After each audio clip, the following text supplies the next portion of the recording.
what did you think about the race, buddy? Give me your lowdown. Okay.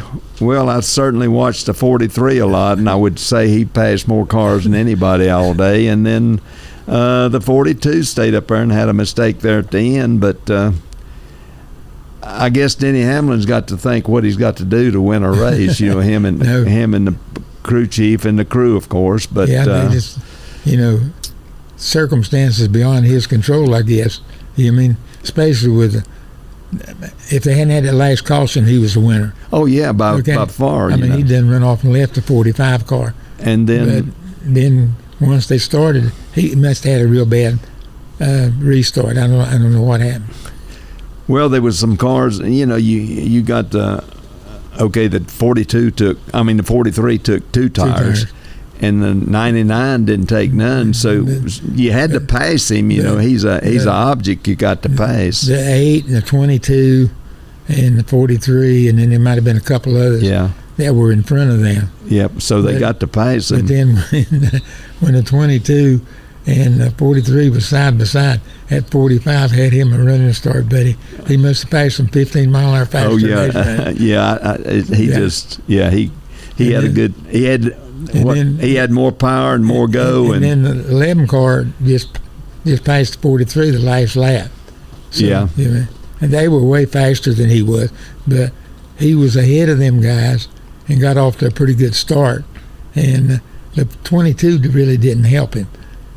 When the 22 pulled down beside the 43. Yeah, that slowed both of them down. But I think he would have still run third. Oh, yeah, but the last, the 43 was going to finish about, what, 6th or 7th? 7th or 8th, yes. Yeah, because they was coming on him there. And he was the first one to stop, and put tires on and Right. And but Dave made a really, he was beat, okay? He was going to run 8 or 10, and he gambled and just used 2 tires, and that got him to third place. So the pit stop really got him to third place. The pit stops had been getting him behind. He'd come in running 8th or 10th and go out running 20th.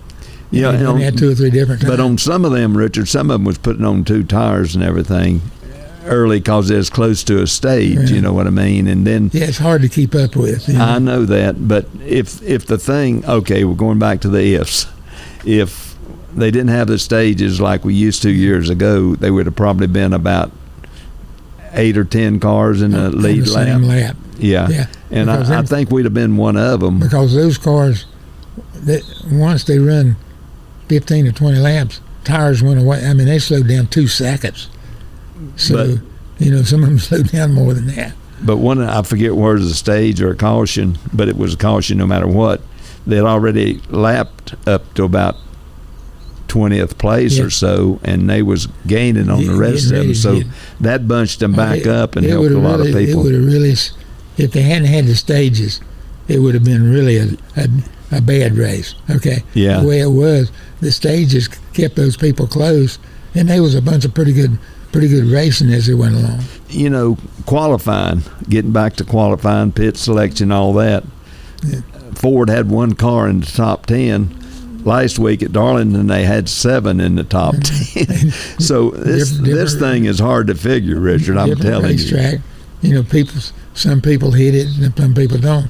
And the 11 cars hit it the last two races, but he's not been able to take advantage of it. And the 20 car, he sat on the pole and he was okay, but he was not the best car. And then supposedly he's got the best pit crew because they switched some of them around, and you could probably beat them. No disrespect to you, 20, but it just so much pressure on the pit crews now. The deal is, they were stopping and getting 4 tires in 9 seconds. Okay, because they wasn't having to wait on the gas. Yes. So that makes it pretty interesting. We used to have that day glowing blue car, and you could see it everywhere, but the way you pick out the 43 now, it's got that yellow stripe. And then on the rear, it's got the corners or yellow. Yellow or orange or and something. you can pick them up. But when he come down pit road, that last stop, and I said, Lord, I have a good stop. And then he come out first. I said, oh boy, what'd they do? But it was really, everybody got separated. Nobody was really doing a lot of racing. And then they had the caution with 5 or 6 laps to go. And then that made it pretty interesting because it put everybody back together. Yeah, and like you say, one of them cautions, a bunch of them took the wave around, and it put everybody back on the lead lap like it always does everywhere.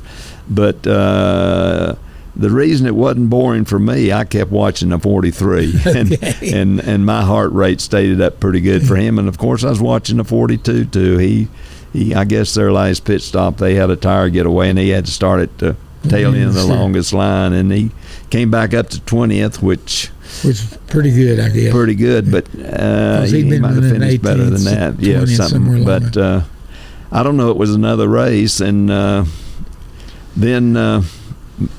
But I was at home, and you was at home also, wasn't you? I forget. But they're having the playoffs and stuff, and 3 or 4 of them good cars had trouble. That's in the playoff a bunch of them. Yeah, I mean, the 19 run 3 or 4 laps. You know what I mean? And then the 17, they were anyhow 23. Things were just going bad for them. Yeah, and so when we get to Bristol this week, that's going to really make it interesting because a bunch of them boys is racing not to win the race, but to get enough points to make it to the next. But there's playoff. There's 2 or 3 racing to win the race because they're the 34 car. He's got to win the race because he can't point his way in. He's got to win the race. Yeah. But and we're going to a track where it has been 15 seconds. And that ain't long. I can hold my breath 15 seconds. But with this package, Richard, I don't know what the times will be. Yeah, and it's interesting to find out, really, because I don't know what the tires are. They've redone some of the car for the shorter tracks. So it's going to be a whole new race. Yeah, they've never run this package up there before. So that's going to make it interesting, too. Thank goodness it's not dirt. But you're going to be there, and I'm going to be at home. So quick as a checkered flag falls, I can go to sleep, and you've got to do something. I don't know. But anyhow, running a night race, too. So that always makes it interesting. Yeah, for sure. Saturday night. But, at Darlington, they had some lights to go out. I don't believe you'd want the lights to go out at Bristol. But, and I don't know what year it was, but at West Virginia, Everlight went out, and you was leading the race, and everybody stopped, but you made another lap, and I tried to get you the lap back. And they didn't count it. And they wouldn't give it to us, but okay. Last couple of races, I think he ran, 43 run 10th, and then he ran 3rd. Hopefully, he can keep his momentum going on. Well, it seems, Richard, that they've got their swagger back kind of that they had last year. Yeah. And it's good. Some of it's been, It's a good time to do it. I mean, the last of the year, you want to finish up the year, even if you had a bad first part. So if you get your momentum up at the end of the year, that makes you look that much forward to getting ready for next year. Yeah, we used to always look. Very few weekends we had off, but we always wanted to run good the week before, so you wouldn't dwell on a bad run. Yeah. But it'll be all something. It certainly will be exciting at Bristol. Okay, we'll go to Bristol and see.